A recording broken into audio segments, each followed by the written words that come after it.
Hello friends, Krishna classes में आप सबका बहुत बहुत स्वागत है। कैसे हैं आप? उम्मीद करती हूँ आप स्वस्थ होंगे, अच्छे होंगे, पढ़ाई कर रहे होंगे। पढ़ते रहिएगा क्योंकि कठिन परिश्रम ही सफलता की कुंजी है। Hard work is the key of success. ठीक है, तो चलिए आ जाते हैं टॉपिक पर, पढ़ते हैं। तो इस वीडियो में आज हम बीए फोर्थ सेमेस्टर की यूनिट फोर्थ है हमारी पोइट्री। यहाँ मैं लिखना भूल गई, यूनिट फोर्थ पोइट्री है यहाँ पर। ठीक है, तो इसका जो है एडिशन है the English writing of Rabindranath Tagore volume first versus 1 to 8 12 53 69। अब आप सोच रहे होंगे ये क्या बवाल है। ठीक है, पोइट्री है बट ये क्या है? ये क्या है? एक एडिशन है। देखिए, ये जो है ना versus, volume first versus 1 to 8, मतलब 1 2 8 12 53 69, ये क्या है? पंक्तियां हैं कबीरदास की। ठीक है, जिनको ट्रांसलेट किया है रविंद्रनाथ टैगोर ने। ठीक है, देखो मैं आपको दिखा देती हूँ, ये हैं पंक्तियां।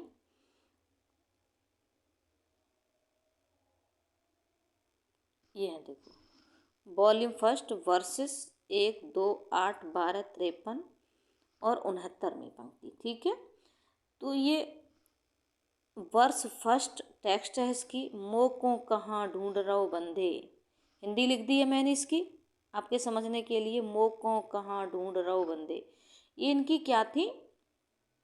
ये पंक्तियां हैं। और पंक्ति वर्स 2 है, टेक्स्ट है इसकी। संतन जातो पूछो निर्गुणियन की, संतन जातन पूछो निर्गुण की। इस तरह से देखो, ये सॉरी, इस तरह से ये है वर्स 8, वर्स 12 है। ये है इस घट अंतर बाग बगीचे। इस तरह से ये देखो, ये पंक्ति है। ये कौन मुरली शब्द सुन आनंद भयो, इस तरह से ये है। ठीक है, तो इस तरह से कितनी, ये 8 वर्सेस हैं। 1 2 3 4 5 6, सॉरी 8 नहीं, 6 वर्सेस हैं। ठीक है, तो 6 की मैं 6 वीडियो बनाऊंगी। ठीक है, सभी की अलग अलग वीडियो बनाऊंगी और विद एक्सप्लेनेशन उसका अर्थ समझाऊंगी, फिर उसका रेफरेंस, कॉन्टेक्स्ट और एक्सप्लेनेशन क्रिटिकल नोट्स के साथ। ठीक है, तो आप ये कबीरदास की जो वर्सेस हैं, इंडियन राइटिंग ऑफ इंग्लिश, ये रविन्द्रनाथ टैगोर, इसकी आपकी पूरी इस यूनिट में कबीरदास में आपको 6 वीडियो देखने को मिलेंगी। ठीक है, तो देखो अब चलते हैं वहीं पर जहाँ हम थे। हाँ, तो देखो ये क्या है? English writing of Rabindranath Tagore volume first है, वर्सेस हैं इसमें। तो ये क्या है मैं आपको बता देना चाहती हूँ। ये रविंद्रनाथ टैगोर के द्वारा लिखी हुई कुछ पोइम्स और वर्क्स हैं, उसका एडिशन है ये। और कुछ पोइम्स कबीरदास ने लिखी हैं, उनको ट्रांसलेट किया है रविंद्रनाथ टैगोर ने। देखिए, इसको ही इस पूरे एडिशन को समझने के लिए, मैंने आपके लिए ये कुछ लिखा है। ठीक है, मैटर लिखा है, इससे आप इसको समझ सकते हैं क्या है, किसने ट्रांसलेट किया है। ठीक है, the English writing of Rabindranath Tagore volume first poems edited by Shishir Kumar Das has been published by Sahitya Akademi. तो English writing of Rabindranath Tagore, English writing और रविंद्रनाथ टैगोर वॉल्यूम फर्स्ट को क्या है? ये पोइम्स हैं जिनको एडिटेड किया है। किसने किया है? शिशिर कुमार दास ने एडिटेड किया है। हैज़ बीन पब्लिश्ड, ये पब्लिश्ड हुई हैं, प्रकाशित हुई हैं बाई साहित्य अकादमी, साहित्य अकादमी के द्वारा इनको पब्लिश किया गया है। It includes the poems and works, यहाँ से फिर से देखेंगे। It includes the poems and works written by Tagore and the poems written by Kabirdas. ठीक है, इट का मतलब ये है ना, इट ये, इसका मतलब क्या है, इट ये आया है, ये पूरा ये एडिशन। ठीक है, तो इट इंक्लूड्स, इसमें इंक्लूड्स हैं, क्या इंक्लूड है, पोएम्स और वर्क्स, किसके द्वारा लिखा हुआ, रिटन बाय टैगोर, टैगोर के द्वारा लिखा हुआ वर्क और पोएम्स हैं, और पोएम्स जो रिटन की हैं किसने, कबीरदास ने, और ट्रांसलेटेड बाय टैगोर, जिनको टैगोर ने ट्रांसलेट किया है, जिनको टैगोर ने अनुवादित किया है, जिनका टैगोर ने अनुवाद किया है, किस में अनुवाद किया है, इंग्लिश में। कबीरदास जी तो हिंदी के कवि थे, तो उन्होंने हिंदी में लिखी थी, इंग्लिश में ट्रांसलेट की है किसने,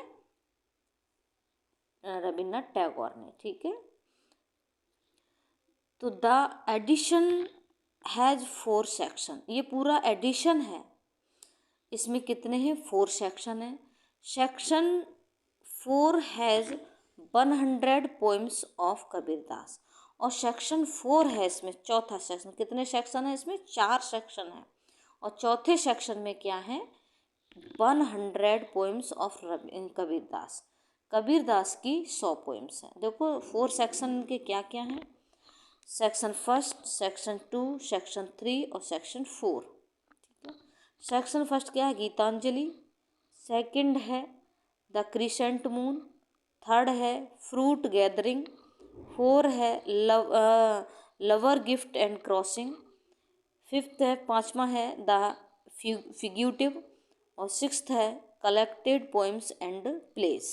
ठीक है, और सेक्शन सेकंड में क्या है, फर्स्ट है स्ट्रेवर्ड्स, सेक्शन सेकंड में फर्स्ट है स्ट्रेवर्ड्स, सेकंड है फायरफ्लाइज, और सेक्शन थर्ड में क्या है, द चाइल्ड है, और सेक्शन 4 में है 100 पोएम्स ऑफ कबीर, ये मैंने आपको बताया था, ये है section 4 has 100 poems of Kabir, Kabir की कविताएं हैं। ठीक है, और अब आ जाते हैं, तो ये हैं वर्सेस, वॉल्यूम फर्स्ट की जो पूरे एडिशन से, ये वर्सेस किसने लिखी हैं, कबीरदास ने लिखी हैं, और इनको ट्रांसलेट किया है किसने, रविन्द्रनाथ टैगोर ने, कबीरदास ने लिखा है और रविन्द्रनाथ टैगोर ने इनको ट्रांसलेट किया है।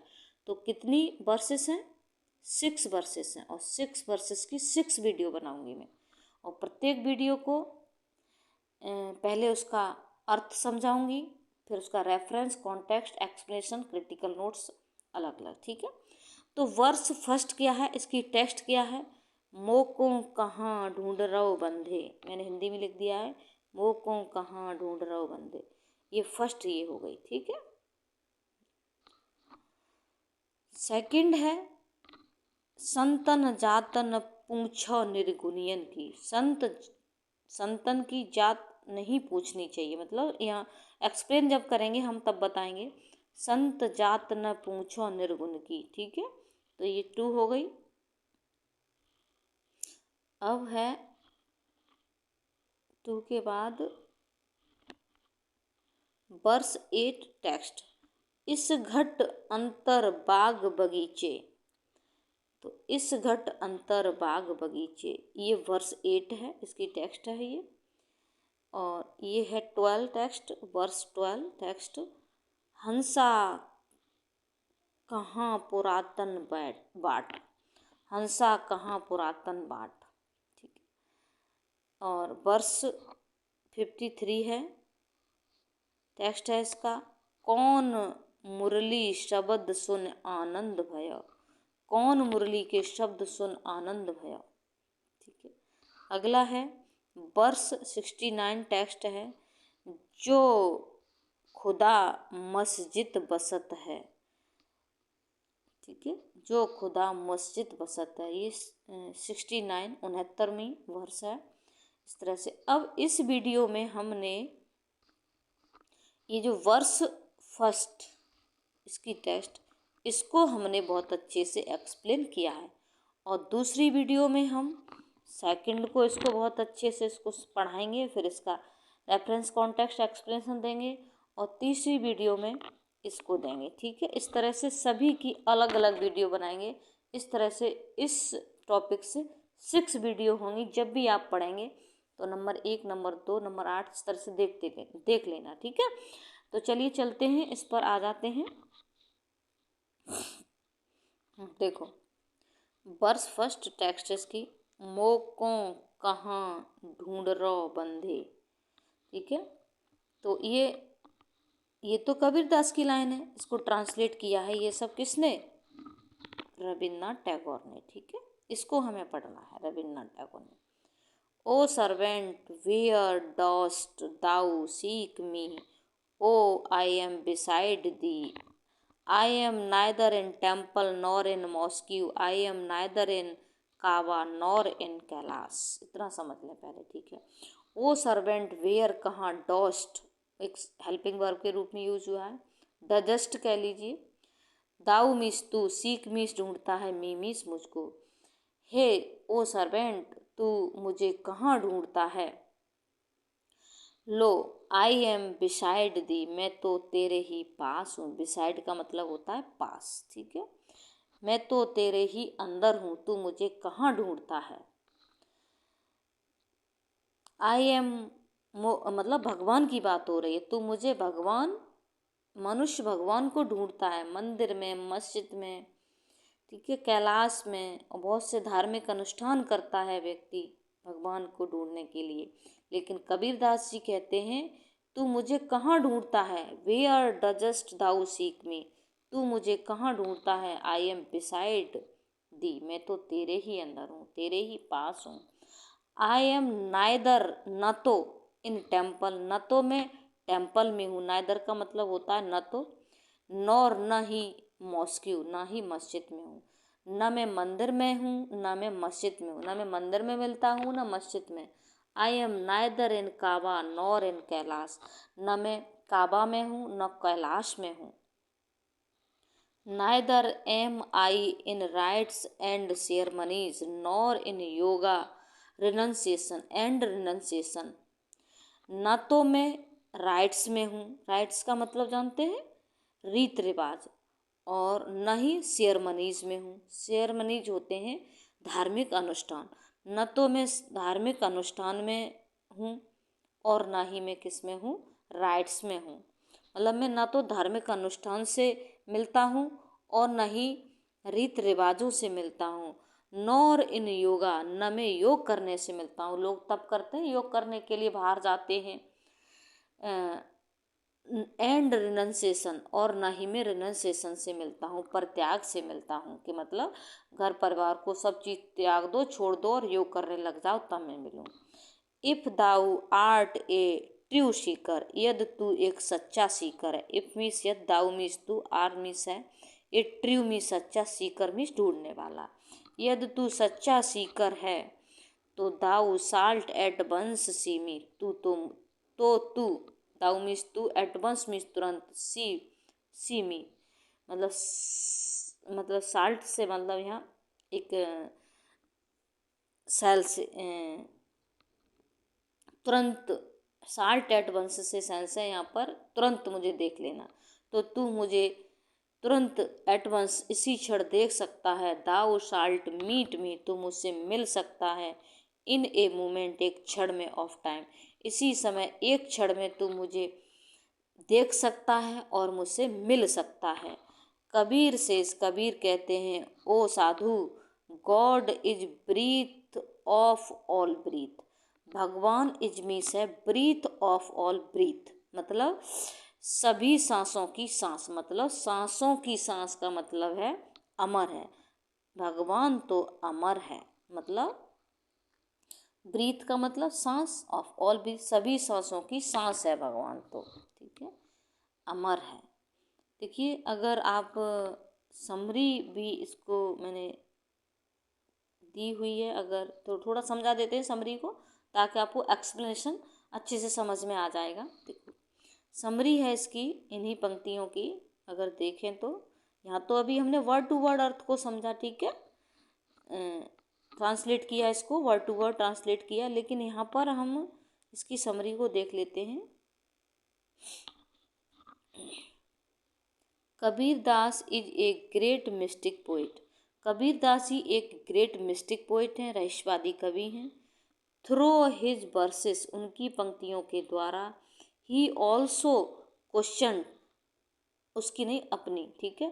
थ्रू हिज वर्सेस, अपनी पंक्तियों के द्वारा, ही ऑल्सो क्वेश्चन, उन्होंने प्रश्न किया है। किस पर प्रश्न किया है? मीनिंगलेस, अर्थहीनता और unethical practice of religion. Unethical practice का मतलब अनैतिक प्रयास of religion.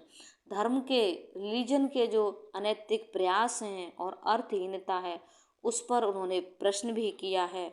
According to him, उनके अनुसार, God does not live in temples and mosque. भगवान न तो टेम्पल्स में रहता है, डज नॉट लिव मतलब न रहता है टेम्पल्स में, एंड मॉस्क्यू और मॉस्क्यू मस्जिद में भी नहीं रहता। He does not live in religion places, नहीं religious places like Kailash and Kaaba. He does not live in religious places, वह धार्मिक स्थान कैलाश और काबा जैसे, लाइक मीन्स जैसे, ठीक है, कैलाश और काबा जैसे धार्मिक स्थान पर भी वह नहीं रहता। He does not feel happy, वह प्रसन्न महसूस नहीं करता। बाई रिलीजियस ऑस्टेंटेशंस, ऑस्टेंटेशंस का मतलब होता है बाहरी दिखावा, एंड सेरेमोनियल राइट्स, और जो सेरेमोनियल राइट्स होती हैं, रीत रिवाजें होती हैं और बाहरी दिखावा जो हम करते हैं धर्म का, उससे मैं हैप्पी, वह खुश नहीं होता। He does not feel happy, वह हैप्पी फील नहीं करता, खुश नहीं होता। He lives in every human being, वह तो प्रत्येक ह्यूमन बीइंग में रहता है। If a man wants to seek God, यदि एक भगवान मुझे इफ़ ए मैन, यदि एक आदमी, वांट्स मीन्स चाहता है, टू सीक गॉड भगवान को ढूंढना चाहता है, he can finds him in himself only, तो वह केवल अपने आप में ही ढूंढ सकता है। फाइंड्स मतलब, फाइंड का मतलब होता है ढूंढना। आगे अब इसके रेफरेंस, कॉन्टेक्स्ट और एक्सप्लेनेशन और क्रिटिकल नोट्स को भी क्लियर कर लेते हैं, ठीक है, ताकि आपका एक कंसेप्ट एक बार में सब कुछ क्लियर हो जाए, ठीक है। तो देखते हैं, चलते हैं। देखो ये है reference to context. The above quoted lines have been taken from verse number 1 composed by the great poet Kabir. Above, उपरोक्त, quoted means कथित,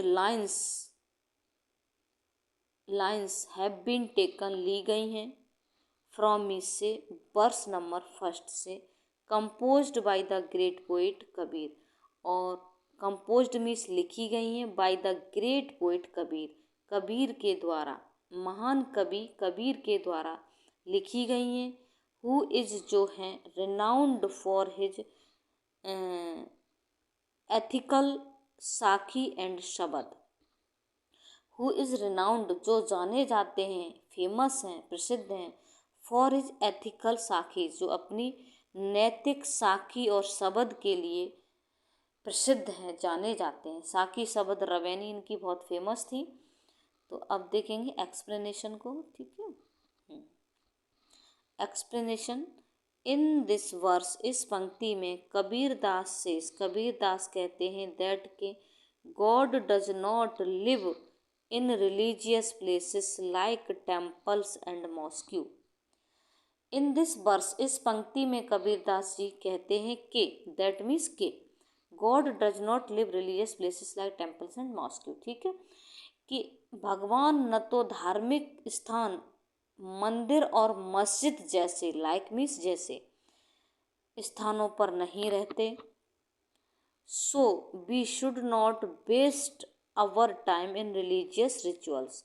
रिलीजियस मीन्स धार्मिक, रिचुअल्स मीन्स रीत रिवाज है, और वेस्ट मीन्स बर्बाद करना। सो मीन्स इसलिए हमें धार्मिक रिचुअल्स में अपना समय बर्बाद नहीं करना चाहिए। We should speak truth, speak means बोलना, ट्रुथ मीन्स सत्य, इसलिए हमें सत्य बोलना चाहिए।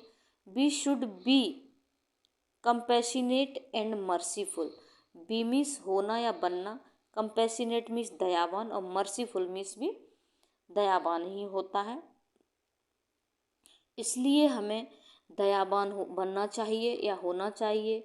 We should help one another, हमें एक दूसरे की मदद करनी चाहिए।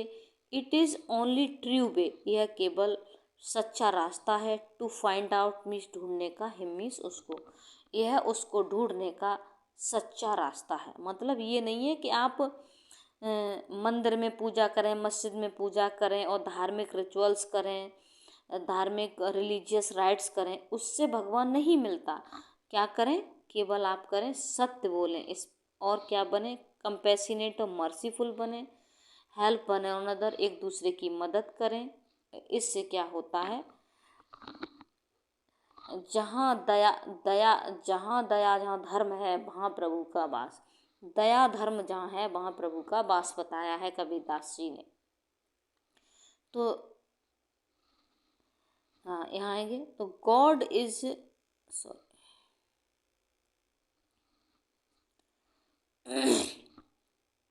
कहाँ थे? हाँ, गॉड इज ओमनी प्रेजेंट, भगवान इज मीन्स है ओमनी प्रेजेंट। ओमनी प्रेजेंट का मतलब है सर्वव्याप्त, सब जगह रहने वाला। He can not be acquired by following religious rites and false ceremonies. We can not be acquired, acquired means प्राप्त करना, फॉलोइंग निम्नलिखित, रिलीजियस मीन्स धार्मिक, राइट्स मीन्स रीत रिवाजें, फॉल्स मीन्स झूठी, सेरेमनीज मीन्स धार्मिक अनुष्ठान।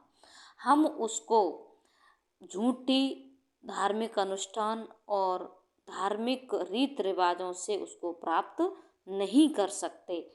ही सेज, वह कहते हैं, दैट कि God does not live in the buildings made of bricks and stone like temples and mosque. वह कहते हैं कि बिल्डिंग्स मीन्स इमारत, मेड ऑफ मीन्स बनी हुई, रिक्स मीन्स ईंटें, स्टोन मीन्स पत्थर, ठीक है। वह कहते हैं, कौन? कबीरदास जी कहते हैं कि भगवान ईंट और पत्थर के बने हुए मंदिर और मस्जिद की बिल्डिंग में नहीं रहते। He lives in living human beings, वह सजीव या जीवित ह्यूमन बीइंग्स में रहते हैं। अब इसका क्रिटिकल नोट्स देखेंगे। क्रिटिकल नोट्स आप एक्सप्लेनेशन दें तो क्रिटिकल नोट्स को ज़रूर दें, ठीक है। इससे ये पता चलता है कि स्टूडेंट को इसकी नॉलेज है। फर्स्ट, लाइक कबीरदास, कबीरदास की तरह रविंद्रनाथ टैगोर ने आल्सो मीन्स भी, से मीन्स आल्सो मीन्स भी कहते हैं इन वर्स, इस पंक्ति में, कलेक्टेड इन गीतांजलि, जो उनकी गीतांजलि में कलेक्ट की गई है। कबीरदास की तरह रविंद्रनाथ टैगोर ने भी अपनी गीतांजलि में कुछ पंक्तियों में कहा है। क्या कहा है?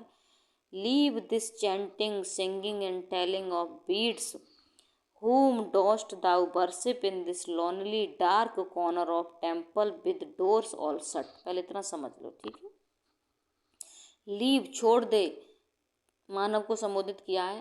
दिस चैंटिंग, यह जप करना, माला जपना, सिंगिंग, गाना, telling of the beads, sorry, जो बीड्स का मतलब होता है मोती, माला के मोती को एक एक करके जपना छोड़ दे, गाना छोड़ दे, चैंटिंग छोड़ दे। whom dost thou worship, तू किसकी, whom मीन्स किसकी, worship मीन्स पूजा करता है, in this lonely dark corner, इस एकांत अंधेरे कोने में, of temple मीन्स मंदिर के, with doors all shut, सभी दरवाजों को बंद करके, open thy eyes, अपनी आंखें खोल, see thy gods is not, see, देख, thy to God is not before thee, ठीक है। एंड सी, तू देखेगा, thy मीन्स तू, God is not, भगवान नहीं है, एंड बिफोर दी, तेरे सामने। जब तू आंखें खोलेगा तो देखेगा कि भगवान तेरे सामने नहीं है, क्योंकि भगवान तो क्या करता है, व्यक्ति के अंदर ही वास करता है, उसके साथ रहता है।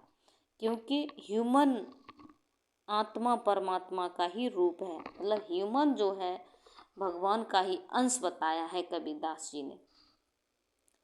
सेकंड है, Kabirdas is a great poet of Hindi literature who emphasized upon ethical value and human behaviour. Kabirdas ji एक हिंदी लिटरेचर के, हिंदी साहित्य के एक ग्रेट कवि थे। और कौन थे?